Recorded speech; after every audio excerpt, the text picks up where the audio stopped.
네, 오늘 시장의 핵심 이슈들 섹터 이야기 보면서 전략 세우는 시간입니다. 오늘은 수연 앵커가 자리를 하루 비워서 제가 이 코너를 진행합니다. 한국투자증권 이프렌드의 김민진 차장님 함께합니다. 어서 오십시오. 안녕하세요. 네, 섹터별로 관심이 많습니다. 지수보다는요, 그죠? 네.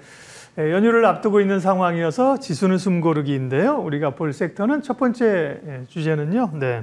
2차 전지군요. 네, 2차 전지가 단기 반등 차원으로 봤는데 단기 반등이라고 보기에는 그 안에 순환매가 나오면서 연속 상승이 이어지고 있어요. 2차 전지에 대한 시각 어떠십니까? 네, 사실 아직까지 불확실성은 저는 있다고 판단을 하고 있습니다. 최근 주가 상승의 이유에 대해서 먼저 살펴봐야 될 것 같은데요. 결국은 이제 리튬 가격의 상승이 촉발한 2차 전지주들의 상승이었다고 볼 수 있을 것 같고요. 두 번째는 이제 전반적으로 시장 내에서 고가 권역에 있는 종목군들에 대한 밸류 부담감들이 실적 시즌 마무리와 함께 좀 등장을 하기 시작을 하면서 오히려 이제 주가가 낮아져 있는 부담이 없는 종목군들 위주로의 순환매가 좀 나타나면서 2차 전지 관련주들의 주가 상승을 연출했다고 볼 수 있을 것 같습니다. 그렇다고 한다면 이러한 가운데 결국은 리튬 가격이 계속해서 반등할 수 있을 것이냐에 대한 판단이 필요할 것 같고요. 결국은 이제 중국의 강력한 공급량을 줄이기 위한 의지, 이러한 부분들을 바탕으로 했을 때는 리튬 가격이 조금 더 올라갈 가능성은 배제할 수 없다라고 판단을 합니다.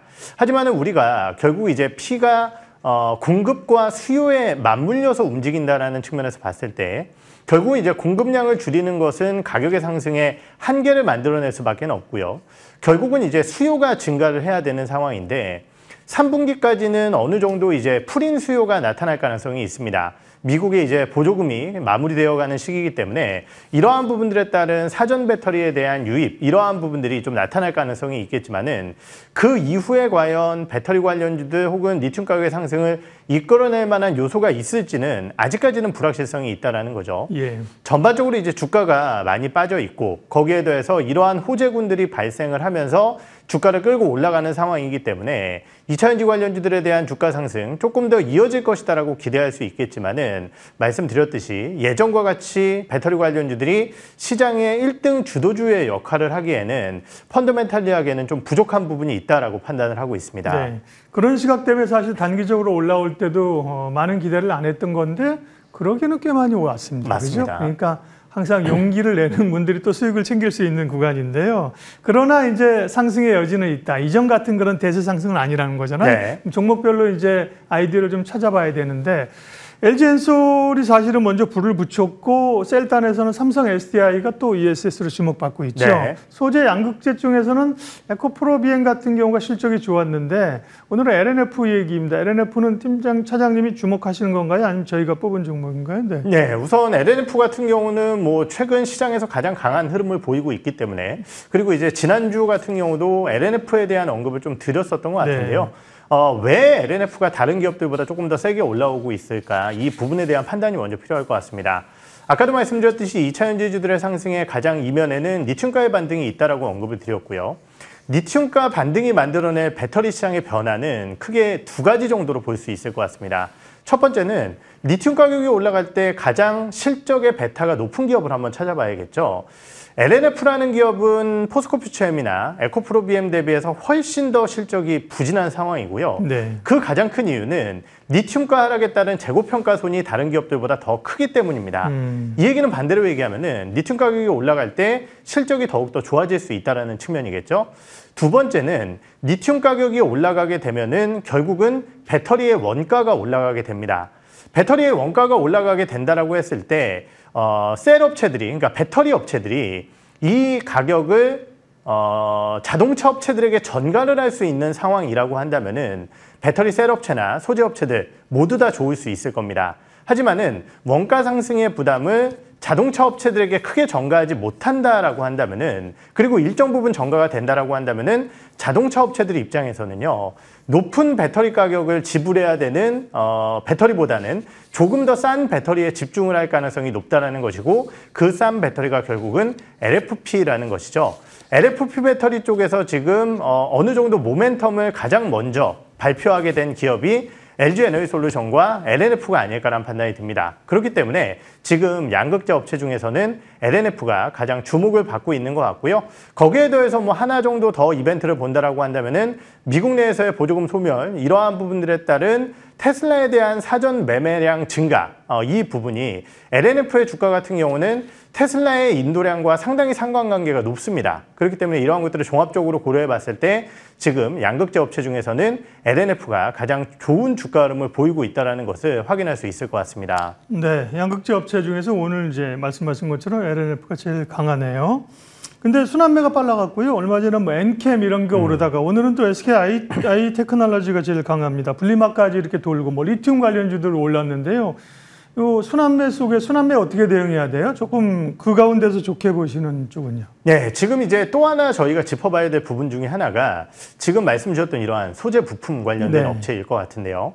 이런 기업들의 상승은 아까 얘기했었던 이러한 요소들 더하기 미국 내에서의 중국에 대한 소재와 부품에 대한 감축 가능성, 배척 가능성, 이 부분 때문에 주가가 올라오고 있는 것입니다. 실제적으로 그렇다라고 한다면은 전 세계 여러 가지 배터리 소재 쪽에서 중국의 영향력이 큰 제품군들을 만들어내는 기업들이 조금 더 관심을 받을 가능성이 있다는 것이고요. 그러한 것이 지금 얘기하는 분리막뿐만이 아니라 엔캠이 만들어내고 있는 전해질이라든지 아니면 음극재 이런 것들이 중국의 영향력이 굉장히 높은 소재군들입니다. 그렇기 때문에 지금 말씀드렸던 엔캠이나 뭐 SKI 테크놀로지도 배터리 관련주들의 추가적인 상승 여력에 따라서 조금 더 주가에 대한 상승 여력이 있다라고 판단을 해보는 것이 맞을 것 같습니다.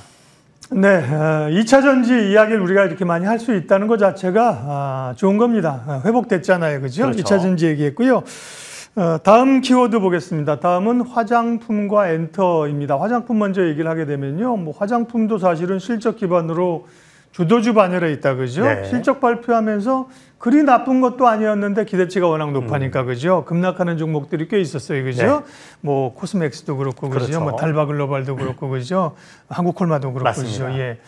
오늘은 좀 반등이 오는데 화장품은 지금 조정이 기회입니까? 조금은 어렵지만 저는 기회라고 판단을 하고 있습니다. 우선 뭐 2분기 실적의 애널리스트의 의견 자체가 좀 많이 다르겠지만은 당사 애널리스트 같은 경우는 2분기 실적 부담이 실적 눈높이가 좀 높기 때문에 실적 발표 시점에서는 약간 조심을 해야 된다는 의견을 좀 가졌었던 것 같은데요. 예. 이런 것들을 고려해 봤을 때 그러면은 우리나라 화장품 업체들이 앞으로의 실적이 어떻게 될 것인가라는 부분에 대한 판단을 해봐야 될 것 같거든요. 그러한 측면에서 봤을 때 2분기 같은 경우는 아무래도 선블럭 제품이라든지 이런 것들에 호재가 반영되는 시기이기 때문에 3분기에 대한 눈높이가 낮아질 거 아니냐라는 우려감이 있겠지만은 지금 나타나고 있는 해외 쪽의 성장, 특히 이번에 좀 의미 있는 실적을 보여줬었던 APR이라든지 아니면 달바글로벌 같은 경우도 뭐 일정 부분 한두 개 정도의 일회성 이벤트가 있어서 실적이 안 좋았지만은 지역별로의 성장으로 봤을 때 러시아라든지 아니면은 북미 지역, 일본 같은 경우는 어마어마한 성장률을 보였습니다. 그렇다고 한다면 이러한 것들을 고려해 봤을 때 사실은 아직까지 성장세가 마무리되었다라고 표현하기에는 좀 어려울 것 같고요. 실적 발표와 함께 부담스러웠던 주가 수준을 어느 정도 벗겨낸 현재의 상황이라고 한다면 주요 화장품 업체들에 대한 관심도는 유효하다. 이렇게 판단을 해보도록 하겠습니다. 네. 그러면 그 주요 화장품 업체 가운데 관심 있게 볼 기업은요? 네, 가장 먼저 봐야 될 기업은 당연히 APR이라고 저는 생각을 하고 있고요. 달바글로벌이 약간 고민스럽습니다. 왜냐하면 이제 3개월 보호예수 물량이 코앞에 다가와 있기 때문에 이러한 수급적인 부담감이 있겠지만은 사실 그 3개월 보호예수 물량이 끝나게 된다라고 한다면은 달바글로벌 같은 경우도 관심권역 내에 지켜보시는 게 좋으실 것 같다라고 판단을 하고 있고 한국콜마와 코스맥스와 같은 ODM 관련 업체들 같은 경우는 조금은 이제 실적의 엇갈림들이 있었습니다. 그래서 약간 고민스러운데 그 밑에 단에 놓여져 있는 ODM 업체라고 할 수 있는 코스메카 코리아 같은 경우는 이제 실적이 전환되는 모습을 보였거든요. 그렇기 때문에 ODM 내에서는 종목의 변화가 좀 나타날 가능성이 있다는 측면에서 코스메카 코리아가 조금 더 유력하지 않을까 판단을 하고 있고 마지막으로 이제 유통업체 쪽에서는 실리콘2를 좀 봐야 될 것 같은데 역시 이제 실적 발표하고 주가가 좀 많이 밀렸었습니다. 하지만은 우리나라 화장품 기업들이 성장한다라고 했을 때 당연히 같이 성장할 대표적인 플랫폼 기업이라는 측면에서 봤을 때는 실리콘2도 역시 관심 있게 지켜보시면 좋으실 것 같습니다. 네. 종목 이야기는 없던 질문인데 그렇게 준비한 것처럼 그렇게 그죠? 기업들을 촥촥촥 참 대단하세요. 네. 엔터지 얘기하겠습니다. 엔터지는 사실 엔터 4대장 가운데 그죠? 네. 대장 아닌 것 같은데 하던 애가 JYP 엔터였는데 그죠? 지금 JYP 엔터가 강하게 오르고 나머지 좀 쉬는데요. 네. 엔터주 흐름은 또 엔터주 관심주는 뭡니까? 네, 사실 저는 어제 JYP 엔터의 급락을 바라보면서 네. 제2의 화장품 섹터 분위기로 전환되는 건 아닐까라는 약간의 우려감이 있었습니다. 왜냐하면 이제 화장품주들 같은 경우도 일정 부분 괜찮은 실적을 냈지만은 주가의 상승 부담과 함께 급락을 하는 모습을 보였었거든요. JYP 엔터 같은 경우는 실적 발표를 하기 전부터 주가가 좀 밀리는 상황이었기 때문에 다른 엔터주들을 끌고 내려가는 거 아닌가라는 걱정을 약간 했었지만은 다행스럽게도 어제 장 종료 이후에 양호한 실적 발표를 하면서 엔터주들 그래도 전반적으로는 괜찮은 주가 흐름을 만들어내고 있습니다. 아무래도 이제 선제적 조정을 받았기 때문에 화장품 업종군들 대비해서는 조금 더 괜찮은 흐름을 보이고 있는 게 아닌가라는 생각이 들기도 하고요. 그러면 이제 엔터주들의 향후 전망은 어떻게 될 것인가? JYP 실적 좋았는데 네. 그러면 뭐 미리 올랐다가 세론이에요? 사실 이제 JYP 같은 경우는 냉정하게 얘기해서 4개 기업으로 놓고 봤을 때는 네. 사실은 앞으로의 성장성에 대한 우려가 좀 일정 부분 있는 것 같습니다. IP가 좀 딸린다. 그렇죠. 사실 따지고 보면은 이 트와이스라는 IP와 스키즈라는 IP가 절대 딸리지는 않는 IP거든요. 네. 그런데 이제 고연차라는 부담이 좀 있는 것 같아요. 네. 그러다 보니까 이제 주가가 상대적으로 못 가고 있는 것 같은데 그럼에도 불구하고 2분기에 너무 좋은 실적을 올렸다라는 측면에서 봤을 때는 기대감은 유효하다 이렇게 판단을 하고 있습니다. 네, 엔터주 말씀하실 때 제가 끊어가지고요. 전체적인 거 마무리해 주세요. 네. 예, 그러면 이제 전체적으로 봤을 때 엔터주들에 대한 전략적인 부분을 고려해 본다라고 한다면은 분명히 이제 계절적 이벤트가 있는 섹터예요. 뭐 잘 아시다시피 이제 4분기까지 이어지는 실적 흐름으로 봤을 때 일반적으로 이제 3분기 같은 경우는 음원과 음반 그리고 4분기에는 공연이 확대되는 시기라는 측면에서 봤을 때 분기 실적이 마무리된 현재 시점에서는 오히려 기대감이 커져나가는 시기라고 판단을 하고 있고요. 뭐 YG엔터, SM 각각의 매력도가 있고 하이브 같은 경우는 자체적인 좀 대내적인 부담 요소가 있기 때문에 그러한 리스크가 좀 제거된다라고 한다면은 BTS를 필두로 한 강력한 IP를 바탕으로 호실적을 만들어낼 것이기 때문에 4대 엔터사에 대한 기대 요인은 모두 다 가져가 보는 것이 좋다 이렇게 판단을 하고 있습니다. 네, 투자 알고리즘. 다음 키워드는 바이오인데요. 바이오 가운데 알테오젠 얘기를 오늘 먼저 해야죠. 외국계에서 또 부정적인 리포트가 나와서 알테오젠 오늘 한 7, 8%, 10% 빠지겠구나 했는데 들 빠져요. 그리고 다른 바이오는 오히려 오르거든요. 알테 얘기부터 좀 해주세요. 네, 사실 금리가 좀 하락하는 구간이기 때문에 바이오주들 기대감을 가졌었는데 말씀 주신 알테오젠의 이제 외국계 매도 리포트와 함께 혹시나 바이오주 전반의 리스크를 만들어내는 것은 아닌가 좀 우려를 했었습니다. 그런데 이 주가에 대한 반등과 그리고 낙폭 축소에 대한 의미를 한번 고려해 본다라고 한다면은 알테오젠이 굉장히 발빠르게 적시적으로 리포트에 대한 반박을 했다. 이 부분이 알테오젠의 주가 낙폭 축소로 연결되고 있는 것이 아닌가 이렇게 판단을 하고 있고 그 반박 내용 자체가 상당히 논리적이기 때문에 시장에서는 긍정적으로 판단을 하고 있는 게 아닌가 이렇게 생각을 해봐야 될 것 같습니다. 네. 그리고 이제 오늘 가장 얘기 많이 하는 기업이 ABL 바이오입니다. 네. 그렇죠? 실적 발표에 대한 기대감일 것 같은데요. ABL은요? 네. 플랫폼 관련 기업들이 워낙 지금 좋은 흐름을 보이고 있죠. ABL 바이오 같은 경우도 뭐 여러 가지 이제 ADC라든지 다양한 플랫폼을 바탕으로 성장을 하고 있는 기업이기 때문에 이러한 부분들에 따른 기술 수출까지 고려해 봤을 때 호실적과 지금 시장의 기대감을 동시에 가져가는 기업이다라고 좀 평가를 할 수 있을 것 같습니다. 국내의 이제 바이오주들에 대한 투자 전략은 여러 번 말씀을 드렸지만은 시가총액 상위 종목 그리고 플랫폼을 보유한 기업 이 두 가지로 한정지어 봤을 때 당연히 ABL 바이오는 그 바운드리에 있는 기업이라는 측면에서 봤을 때 여전히 긍정적인 투자 의견을 드릴 수 있는 현재 구간이라고 판단을 하고 있습니다. 네. 바이오 얘기 나온 길에 이제 CMO, CDMO 이쪽 얘기하고 마지막 전략 들을게요. 사실은 이게 바이오가 아직 해결 안 된 게 뭐 관세나 뭐 이런 것들로 뚫고 같은 거 바이오도 현지 진출해야 되잖아요, 그죠? 네, 맞습니다. 그런 것들이 대표적인 뭐 삼성바이오 같은 기대감이 있잖아요. 네. 삼성바이오나 셀트리온이나 CMO, CDMO 쪽은 어때요? 네, 사실은 아직까지 뭐 관세가 확정되지 않았다는 측면에서 시간은 좀 있다라고 판단되어지지만은 문제는 이제 거기에 공장을 짓고 만드는데 시간이 굉장히 오래 걸린다라는 측면에서 실제적으로 관세율이라든지 이런 것들이 발표됐을 때 국내 CDMO 관련주들은 부담 요소는 있다라고 판단을 하는 게 맞을 것 같습니다. 하지만은 그럼에도 불구하고 현재 시점에서 CDMO 관련주들에 대한 기대 요인은 결국은 삼성바이오로직스의 굉장히 탄탄한 실적, 셀트리온 같은 경우는 미국의 진출을 위해서 지금 우선 협상 대상자를 통해서 미국 생산 공장을 직접적으로 인수하려는 움직임을 가져가고 있죠. 거기에 더해서 법안 기대감으로 봤을 때는 미국의 생물보안법 관련된 이벤트가 다시 한번 9월 달에 나타날 수 있다는 측면에서 봤을 때 이러한 모멘텀들을 종합적으로 고려해 본다라고 한다면은 CDMO 관련주들의 현재 주가는 매력적인 구간이 아닐까 이렇게 판단을 하고 있습니다. 네. 바이오 얘기했고 관심이 높아지는데요. 그러면 바이오 옥석 가리기 얘기할 때 제일 대표적인 게 바이오입니다. 그죠? 네. 증권주 옥석 가리기 이런 얘기 별로 안 하는데 그죠? 비슷한 업황인데 그죠? 맞습니다. 바이오는 종목별로 변동성과 이슈들이 다 다르기 때문에 그런 얘기를 하는 건데요. 예. 바이오 그러면 옥석 가리기 전략. 네, 시장에 주목받는 종목군들을 할 수밖에 없다는 판단이 되고요. 네.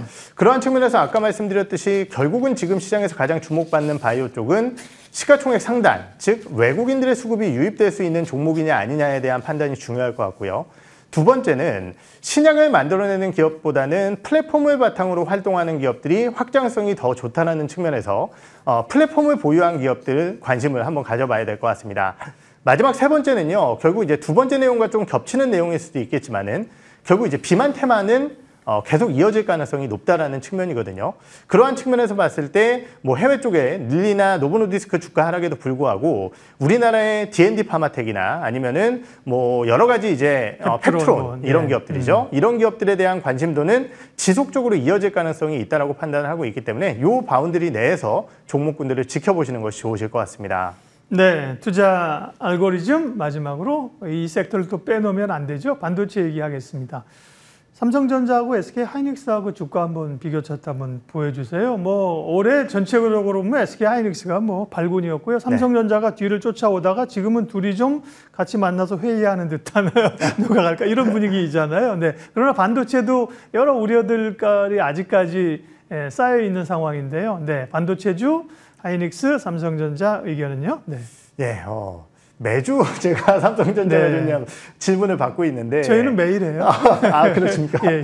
참 어려운 문제일 것 같습니다. 그런데 현재 시점에서 봤을 때는 우리가 이제 주식을 바라봄에 있어서 앞으로 좋아질 만한 기업을 이제 고민을 해봐야겠죠. 네. 그러면 이제 삼성전자가 정말 이제 HBM 쪽에 진입을 한다라고 했을 때 과연 이제 SK하이닉스는 어떻게 될 것이냐? 볼륨이 커져 나간다라는 부분은 분명히 고려할 수 있겠지만은 지금까지 가져왔었던 HBM의 선도적 지위 자체는 조금은 비중이 축소될 가능성이 있습니다. 반면 삼성전자 같은 경우는 이러한 부분들뿐만이 아니라 파운드리의 회복이라든지 이런 것들을 통해서 조금 더 좋은 모멘텀들이 더욱더 발현이 되고 있다는 것이죠. 이런 것들을 고려해 봤을 때 그리고 거기에 더해서 외국인들의 수급 영향력이라는 측면에서 봤을 때 지금 삼성전자 같은 경우는 외국인의 지분율이 아직 51%가 안 되는 상황이라고 한다면은 결국은 외국인들의 수급이 조금 더 들어올 여력이 있다는 측면에서 삼성전자가 조금 더 안정적인 선택지가 아닐까 이렇게 판단을 해보는 것이 맞을 것 같습니다. 네. 그리고 이스페타시스는 오늘 실적 발표하는군요. 기판업체 가운데서 이스페타시스를 좋게 보는 분들이 많은데 뭐 실적 발표가 요즘 다 깜짝깜짝 놀라가지고 그죠? 네. 좋은 실적, 나쁜 실적 나오면 말할 것도 없고 좋은 실적 나와도 급락이라고 하기 때문에요. 이스페타시스 얘기 좀 해주세요. 네. 네, 주가가 선제적으로 많이 올라온 기업들 실적 눈높이 얘기하면서 주가 빠지는 경우가 많기 때문에 약간 부담감이 있지만은 최근의 주가 흐름을 살펴보게 되면은 그 부담감을 약간은 줄여가는 조정 흐름이 나타났기 때문에 이번 실적 발표는 부담감은 그렇게 크지는 않다라고 보여집니다. 결국은 이제 중기적으로 봤을 때 동사가 기대하고 있는 엔비디아 양 물량뿐만이 아니라 빅테크 쪽으로의 다양한 제품군들의 확장 가능성 이런 것들을 고려해 봤을 때 만약 오늘 실적 눈높이가 안 맞아서 주가가 하락한다 하더라도 이스페타시스는 매수적인 관점으로 바라보는 것이 맞지 않을까 이렇게 판단을 하고 있고요. 결국은 기판 업종 내에서 단기간 한 3에서 6개월 내에 가장 실적 모멘텀이 높은 기업은 이스페타시스이기 때문에 당연히 탑픽 기업으로 관심을 가져야 된다라고 판단을 하고 있습니다. 반도체 이야기 마지막으로 소부장 전략이요. 그동안은 이제 HBM 쪽의 부품주, SK하이닉스의 밸류체인들이 올랐는데 지금은 이제 삼성 쪽 밸류체인이 또 관심이 있잖아요. 부품주 전략이요. 네, 결국은 이제 삼성의 신규 팹들, 약간 지연이 됐었던 이제 4공장과 5공장, 그리고 미국의 이제 테일러 2공장에 대한 신규 흐름, 이러한 부분들이 좀 기대가 되고 있는 상황입니다. 이런 쪽에서 수주가 나오게 된다라고 한다면은 당연히 삼성전자양 소부장 관련주들의 기대감은 높아질 수밖에 없기 때문에 이런 쪽에 단기적으로 매수 전략 자체는 조금 더 유효하지 않을까 이렇게 판단을 하고 있고요. 다만 이제 시점상으로 봤을 때 실제적으로 팹이 들어가기 전에 먼저 꾸려나가야 되는 클린룸 관련된 기업이라고 할 수 있는 기업들은 먼저 실적이 올라오겠지만은 전공정 장비주들 같은 경우는 실적 대비해서 주가가 좀 먼저 올라온 것이 사실이기 때문에 이러한 종목군들 같은 경우는 단기적으로 원익 IPS나 테스 이런 기업들이겠죠. 지금 접근하기에는 약간 부담감이 있다 이렇게 판단을 하고 있고, 또 하나의 전략으로는 이제 미국 쪽에 같이 들어가는 기업인데요. 코미코라든지 아니면은 뭐 솔브레인 같은 기업들, 이런 기업들이 미국향으로 기대감이 높아지는 기업이기 때문에 소재 쪽까지 좀 확장을 해서 종목군들 지켜보시면 좋으실 것 같습니다. 예, 한국투자증권 김민진 차장님과 함께 오늘 투자 알고리즘, 시장에 관심 있는 섹터들 종목 이야기까지 함께 들었습니다. 말씀 고맙습니다. 네.